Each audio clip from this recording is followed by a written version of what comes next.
Assalamu alaikum viewers, and welcome to this British Muslim TV special coming to you from our studios in Wakefield. Now, the Islamic Republic of Pakistan is facing an economic crisis and political disarray following a series of arrest warrants issued for the former Prime Minister Imran Khan. Now, over the weekend, his property was raided in Lahore, and when he attended court on Saturday in Islamabad, he faced chaotic scenes at the Islamabad Judicial Complex. Well, for more on this, on the situation, Imran Khan Saab joins us now from Lahore. Assalamu alaikum, sir. Wa alaikum salam. Sir, I'd like to start by asking you, who do you deem to be in control of Pakistan at this time? Well, unfortunately, because the Pakistan democratic system is still evolving, last 60 years, half the time we were ruled by military, martial laws, and half the time by two families. So the military is quite entrenched, the military establishment. And we really have to find that balance, if we have to develop as a nation. Unless that balance exists where the elected government, which has the responsibility, also has the authority, rather than the authority lying somewhere else and the responsibility belongs to the elected government, no system can work. Even if it's a factory, even if a factory you separate responsibility and authority, it won't work. Well, this week we saw chaotic scenes and clashes in proximity to your residence at Zaman Park in Lahore and, of course, outside the judicial complex in Islamabad. Now, Cabinet Minister Maryam Aurangzeb claims, and I quote, that you were using party workers, women and children as human shields to stoke unrest. What's your response to that? Well, first of all, this Prime Minister was about to be jailed for money laundering, and also there was a federal investigating agency which had 16 billion rupees was siphoned off by him and his sons. So he was about to be jailed when the ex-army chief imposed him on the people of Pakistan, and his brother is already convicted and sort of ran away from absconding from justice. So, this is a criminal family which, along with the Zardari family, they have been looting Pakistan for 30 years. They have corruption cases, you can write books on that. So when he says that I'm using families, what he's saying is that when he sent the police to abduct me, it was not the police never fulfilled the requirements to come and arrest me. They came to abduct me. It was an illegal arrest. I was going to, what the whole thing was about? I was supposed to appear in a court on the 18th, on Saturday, which I did appear. On the 14th, the police came to arrest me, to take me to the court, which was on the 18th. So first of all, the whole thing was illegal. There's no way legally they could have used that pretext to come and arrest me. Then they came, you have never seen such a force, thousands of policemen and rangers attacking my house from three sides.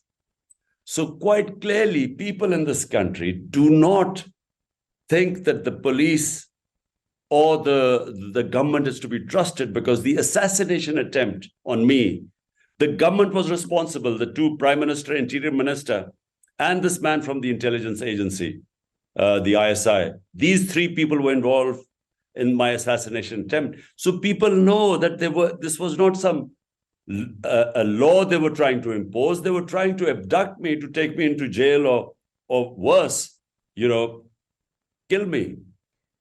Because they are the ones who were responsible for my assassination attempt. So there's so much trust deficit with this government. That's why people came forward and protested outside my house in front of the police. Well, ultimately, there are over 80 cases filed against you at this time, from blasphemy to terrorism and murder. If you end up in prison, what next for you and your party? Look, there are close to 100 cases now. Never has this happened in our history before. And remember, this country has known me for 50 years. I've been a public face in Pakistan for 50 years. So the country knows me. They know that I have never, ever broken the law. People trust me. I'm the biggest fundraiser in this country. I've built the biggest charitable institutions, 3 hospitals and 2 universities, all for charity. So for them to start calling me a murderer or someone who's a traitor or a blasphemy, and even worse, I mean, this terrorist, people don't take this seriously. But it's never happened before. Well, on that basis, I think many people fear that Pakistan is potentially on the verge of becoming similar to Sri Lanka. I mean, perhaps even having, dare I say, civil unrest on the streets far worse than we've seen over the last few days. So my question is, does Pakistan's military in any shape or form have the solution or could potentially provide the solution to stabilize the country ahead of this year's general election? Look, Pakistan is descending into a situation which I'm really fearful because it could get much worse than Sri Lanka. We are 220 or 30 million people. Sri Lanka is just 2.5 million people, something like that. Or no, sorry, 20 million people. So 20 million people as opposed to 230 million people.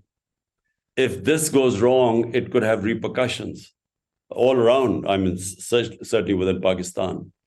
And I'm afraid, military or no military, no one, if this economic chaos keeps going in the direction it is, no one will be able to pick up the pieces. So that's why we have wanted elections. All we are saying is to get out of this situation because the government is clueless, has failed badly. No one has confidence in it, whether inside Pakistan or outside. So the only way out are free and fair elections and get a government with public mandate and then allow it to pick up this economy and so that people have confidence, they can plan ahead a 5-year term. That's the only hope of getting Pakistan out of this mess. Well, who do you deem to be preventing the elections from happening in the KPK and Punjab assembly regions at this time? I mean, what's the holdup? Well, it's all the 12 parties who are in the government right now. All of them are petrified of elections because out of the 37 by-elections we've had in the last 8 months, my party has swept 30 of them. And this is despite the establishment backing them and, all the government machinery helping them. Despite that, they've been completely rejected by the people. And that's why they are scared of going to the polls. So they are trying to stop the elections taking place. The Supreme Court has ordered the election of the 2 provinces, KP and Punjab, which is 66% of Pakistan or 64%, on the 30th of April. But the government is trying to run away, and certainly the establishment doesn't want elections. So we really have a situation in Pakistan which is unprecedented again. You've never had this situation before. You touched upon the economics of it. It's undeniable that Pakistan's facing an economic crisis at this time. I have the latest stats with me from Pakistan's Bureau of Statistics, reporting as of March the 1st, inflation surging to 31.5%. I mean, that's the highest since 1974. And the nation now risks defaulting on its debts. Hypothetically, sir, if you were given the keys to Prime Minister House tomorrow, now really, what would be your plan to turn around the economy? Well, just for your information, the same economic survey, when it talks about when we were in power, which is in March, and we left in April. In March, Pakistan's economic performance was the best in 17 years. It had overshot all its targets of exports, of tax collection, of industrial growth, the agricultural growth, 4.5%. I mean, every target we had excelled. In 17 years, it was Pakistan's best economic performance when, through a conspiracy, we were deposed and these criminals were brought back. So since then, the economy has tanked. Pakistan, as you quite rightly say, faces the worst economic situation. And inflation has gone through the roof. It is not just since 74. In 75 years, currently, we have the worst inflation in our history. And, it is quite fearful, the prospects of Pakistan. Where do we go from here? So we are in a mess. And unfortunately, the government is clueless. It is completely incapable of handling the situation. And the longer we go, the worse the situation gets. Hence, I say that elections are the only solution. We're talking of elections. The biggest rival party to PTI is the Noon League, PMLN party. Now, former Prime Minister Nawaz Sharif Saab has been in London for over 3 years now. We approached the UK's Home Office for a comment as to his immigration status and as to the reason why he is legally able to stay in this country.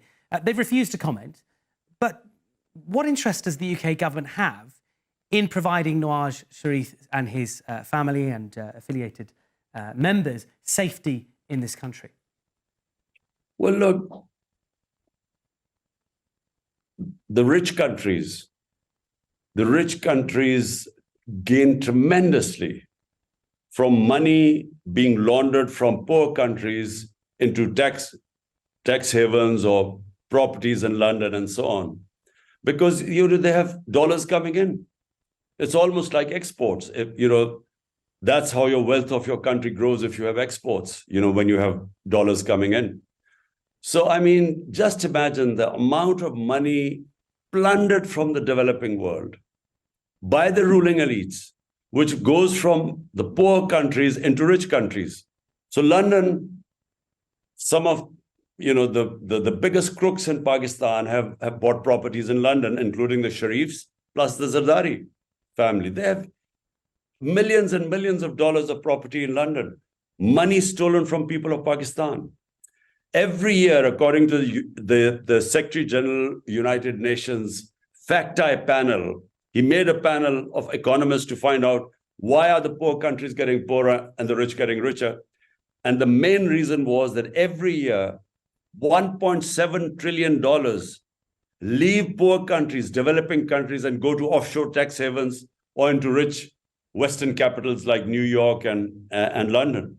So what is happening is that the rich countries have no incentive to stop this because they're gaining from it. So how can overseas Pakistanis, in your opinion, and the wider Ummah support Pakistan at this time? The ordinary people, how can they support Pakistan at this time? Well, for a start, they can talk about and talk to the Western politicians in England, everywhere, in Brussels, in New York. They can talk about the fascist government that has taken over this country. I mean, total abuse of fundamental rights of people of Pakistan. They have completely desecrated our democracy. There's a complete clampdown on media, on journalists. Just now, one of our YouTubers and a journalist of Bold TV has just been put into jail. There's top TV channels that project, that even show me on their screens. They have killed journalists like Arshad Sharif, the best investigative journalist, hounded out. 3 of our best journalists have been hounded out of Pakistan because the amount of oppression going on in Pakistan is unprecedented. No democratic government in its history has such sort of oppression.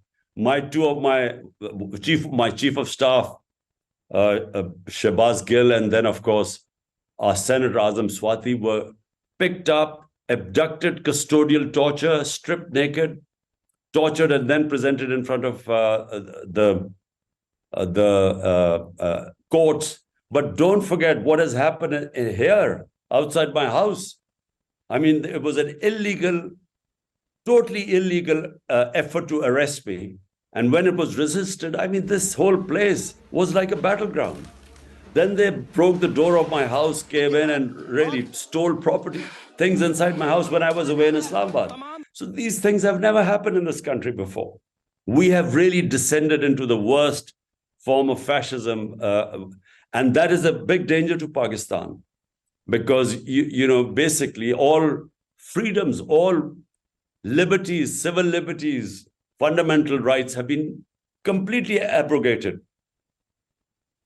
Since 2020, direct flights between Pakistan and Europe have been significantly reduced. That is primarily due to the state airline PIA having been banned. Now, PIA has passed several international safety audits since then. but many analysts, including myself, do not envisage this ban being lifted anytime soon.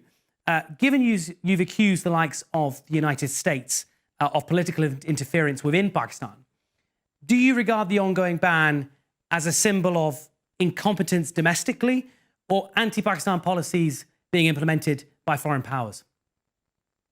Well, a bit of both, really. I mean, we did make a few mistakes, but then, somehow the conditions were far more harsh on Pakistan than perhaps other airlines. So, basically, we really have to get a house in order. I mean, we have to run Pakistan far better than we've run it so far. And, only a government with a powerful mandate, only that can make the very tough decisions and reforms in Pakistan, which will then lift this country up because it has huge potential. Pakistan is potentially a very rich country, but unless you have the basis of good governance is rule of law. And our biggest problem is we do not have rule of law. And what we are witnessing in Pakistan right now is just the worst form of law of the jungle which exists in Pakistan right now. It is totally might is right. The police doesn't listen to the verdicts of the judiciary. They will barge into your house, and the sort of things that are happening, it is no country attracts investment unless it has rule of law, which brings in good governance, which then creates the enabling environment where you have people investing in country. The biggest asset of Pakistan are overseas Pakistanis. Problem is we just haven't been able to fix our governance system, which is because we don't have rule of law. And then we could attract their investment. And if we could just attract the investment of overseas Pakistanis, Pakistan would not need to go beg, borrow money from anyone else. My final question to you, Sarah, is how do you envisage the time now between March and the elections on April the 30th? Surely it can't get worse than it already is. Well, on Saturday when I went for my court appearance in Islamabad, I thought that the maximum they would do is to arrest me.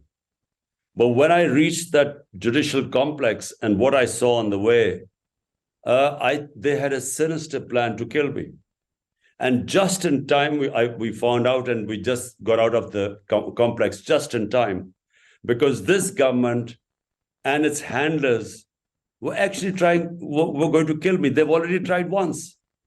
They tried this assassination attempt, and I was lucky to escape with just bullet injuries to my legs.